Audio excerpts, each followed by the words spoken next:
मी जय भीमवाली आहे का? जय भीम. जय भीम म्हणजे नेमकं काय म्हणायचं आहे?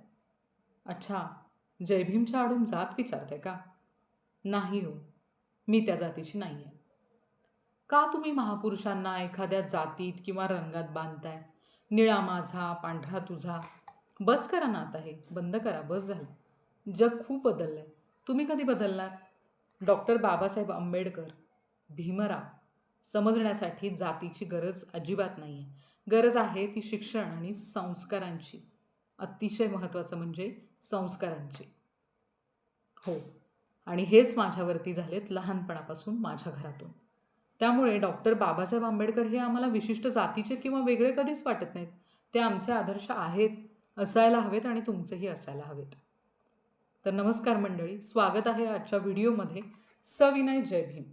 डॉक्टर बाबासाहेब आंबेडकर जयंतीच्या मनपूर्वक शुभेच्छा आणि डॉक्टर बाबासाहेब आंबेडकरांना मनोमन अभिवादन, प्रणाम. प्रथम मी भारतीयच आणि नंतरही भारतीय असं म्हणणारे डॉक्टर बाबासाहेब आंबेडकर माझे आदर्श आहेत. त्यांचा संघर्ष, त्यांचा अभ्यास मला नवीन दृष्टी देतो. हो, डॉक्टर बाबासाहेब आंबेडकर हे फक्त दलितांचे नेते नाही आहेत. हे लेबलिंग तुम्ही केलं आहे, म्हणजे तुम्ही आम्ही केलं आहे. ते फक्त दलितांचे नेते नाही आहेत. त्यांनी संपूर्ण भारतासाठी आपलं आयुष्य वाहिलं आहे, आपलं काम केलं आहे. अन्यायाच्या अंधकारात रडणाऱ्या समाजाच्या चेहऱ्यावर हसू फुलवणारे आहेत डॉक्टर बाबासाहेब आंबेडकर. भारतीयांना भारतीय म्हणून जगण्याचा हक्क मिळवून देणारे आहेत डॉक्टर बाबासाहेब आंबेडकर. जातीयतेचं समूल निर्मूलन करणारे आहेत डॉक्टर बाबासाहेब आंबेडकर. स्त्रियांचा हिंदू कोडबिलद्वारे उद्धार करणारे आहेत डॉक्टर बाबासाहेब आंबेडकर.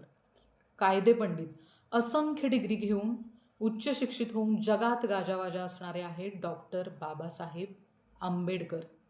जे तुम्हा आम्हाला आजपर्यंत समजले नाहीत, ज्यांचा त्याग तुम्हाला आम्हाला आजपर्यंत समजला नाही, ते आहेत डॉक्टर बाबासाहेब आंबेडकर. आणि याच जयंतीदिनी आपण बोलतोय. डॉक्टर बाबासाहेब आंबेडकरांना समजण्यासाठी जातीची खरंच काही गरज नाही आहे. गरज आहे ती शिक्षण संस्काराची, तुमच्या विचारांची. डॉक्टर बाबासाहेब आंबेडकर अखंड भारतासाठी काम करून गेले. स्वातंत्र्य, समता, बंधुता ही त्रिसूत्री त्यांच्या चिकित्सेचा पाया होती आणि त्याच्यावरती त्यांनी इतकं सुंदर त्यांचं आयुष्य उभारलं, आपल्यासाठी आयुष्य वाहिलं आणि भारतीय संविधानासारखा अमूल्य अमूल्य ठेवा त्यांनी आपल्या भारताला दिला. जे तुम्ही आज म्हणताय ना, कायद्याने मी हे करू शकते, कायद्याने मी ते करू शकते, मला याचं स्वातंत्र्य आहे, समानता आहे, हे सगळं तुम्हाला मिळालं त्या भारतीय संविधानामुळे आणि त्याचे निर्माते आहेत भारतरत्न डॉक्टर बाबासाहेब आंबेडकर. त्यामुळं त्यांच्या पायी कृतज्ञ असणं हे आपलं प्रथम कर्तव्य आहे. सामाजिक समानता, स्त्री प्रसूती रजा, हिंदू कोडबिल, पोटगी, वारसा हक्क, पुनर्विवाहाचा अधिकार, मतदानाचा अधिकार, कामगार कायदा. आधीच्या काळात जे अन्याय व्हायचे ना, खूप काळापर्यंत जे काम करून घेतलं जायचं आणि तुम्हाला राबवलं जायचं ना, ह्या प्रत्येक बेसिक गोष्टीवरती काम करून प्रत्येकाला न्याय दिलाय कामगार कायद्याने. अशा अनेक कायद्यांनी तुम्हाला न्याय दिले. स्त्री प्रसूती रजा, त्या काळात तुम्ही अतिशय स्वतःला वेळ देऊ शकता, तुमच्या नवनिर्मितीचा वेळ चांगला घालवू शकता, आराम करू शकता, मतदान करू शकता आणि तुमचे लोकप्रतिनिधी तुम्ही निवडू शकता. हा अधिकार दिलाय तुम्हाला या घटनेनं, भारतीय राज्यघटनेनं, आणि ती दिली आहे तुम्हाला डॉक्टर बाबासाहेब आंबेडकरांनी. ही कधीही विसरू नका. मला प्रत्येक जयंतीला आणि पुण्यतिथीला हाच प्रश्न असतो, काय गं डॉक्टर बाबासाहेब आंबेडकरांचे स्टेटस लावतेस, जय भीमवाली आहेस, हिंदू महाराज, महारड्यांच्यातनं फिरत असती. हे माझ्यावरती लावलेलं एक लेबल आहे. मला वाटते मी त्यावेळी कॉलेजला होते आणि गांधीनगरमध्ये आम्ही एक कार्यक्रम केला होता. स्त्री भ्रूण हत्येच्या विरोधाचा तो कार्यक्रम होता आणि त्यावेळी ते कार्यक्रम शासनाकडून सुद्धा जोरात होते. तर त्यावेळी मला ते लेबल लावलं गेलं होतं, भंग्याच्यात असते, महारड्यांच्यात जाते, असं करते, तसं करते. आता या भाषेवरूनच तुम्हाला कळालं असेल की बोलणारी माणसंसुद्धा किती अल्पशिक्षित होती. ही कुठली भाषा आहे? अशा पद्धतीनं एका समूहाला, समाजाला संबोधणं हे खूप चुकीचं आहे. तुम्ही हे डोक्यातनं काढून टाका. मांगुरकर, तुझं आडनाव बदललं आहे का? मीडियातल्या एका उच्च पदावरती असणाऱ्या माणसानं विचारलेला हा प्रश्न मला असं धस्सण झालं होतं काळजात. मी म्हटलं, काय आपण यांना काय मानतो? हे एवढ्या मोठ्या पोस्टवरती आहेत, म्हणजे शिक्षण, ह्यांचे विचारही त्याच पद्धतीचे असतील असं आपल्याला वाटतं. आडनाव बदललंस काय तू मांगुरकर? म्हटलं नाही हो सर, मी आडनाव नाही बदललेलं, माझं आडनाव हेच आहे, फक्त मांगुरे होतं, आजोबा PSI होते, सो त्यांना स्वतःचा अभिमान होता, स्वाभिमानी होते ते, मांगुरकर केलं. यात कुठे आडनाव बदलण्याचा संबंध येतो? असे प्रश्न मला अनेकांनी विचारले, माझ्या अनेक मित्रमैत्रिणींनी विचारले, जे आज फेसबुकला स्टोरीला, फेसबुकवरती, पेपरमध्ये स्वतःच्या स्टोरीला जी बुद्धी झाडतायत ना, किंवा अशी ती ज्ञानाची फुलं जी अशी उधळतायत ना, त्या उधळण्यामागं खूप मोठा कोतेपणा आहे आणि तो त्यांच्या मनात आहे. आजही मी अनेकांना अस्पृश्यता पाळताना बघितलेलं आहे.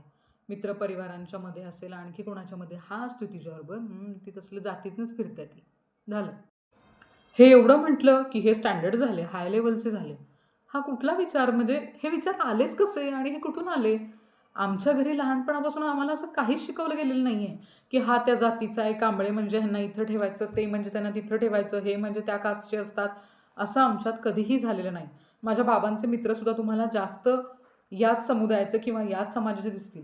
ठरवून केलेले नाही, त्यांच्या विचारामुळं झालेले आहेत ते. मग ते काय आम्हाला वाईट शिकवतात की आम्ही त्यांना वाईट शिकवतो की त्याच्यामुळे काही होतं? हे तुमच्या डोक्यात कोणी बसवलं की आपला मित्रवर्ग तोच पाहिजे, आपण असंच पाहिजे, तसंच पाहिजे?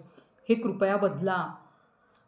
जातीयता कधीच संपलेली आहे, डोक्यातून काढून टाका. कुठलेही महापुरुष, महामानव, राजे, महाराजे यांना एका जातीत बांधून ठेवायचं काम अल्पशिक्षित लोक करतात आणि ते मूर्ख आपल्यातलेच काही लोक आहेत आणि त्यांना आपण छेद दिला पाहिजे असं मला मनोमन वाटतं. कृपया करून आपल्याला ही विनंती आहे, तुम्हाला वाटेल पण मी अतिशय खरंच पोटतिडकीने बोलते आहे की कुठल्याही महापुरुषांना नका ना जातीचं लेबल लावू. का तुम्ही जातीचं लेबल लावताय? त्यांचं काम तुम्ही का बघत नाही आहे? यातून होते काय माहिती आहे?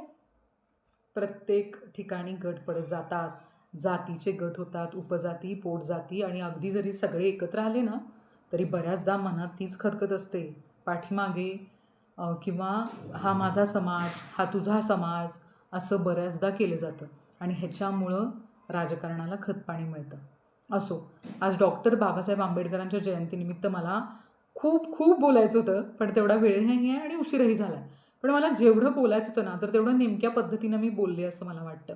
तुम्हाला आवडलं तर कमेंट करा. आवडलं इन द सेन्स माझं बोलणं नव्हे, हे विचार तुम्हाला कसे वाटतात याची कमेंट नक्की करा.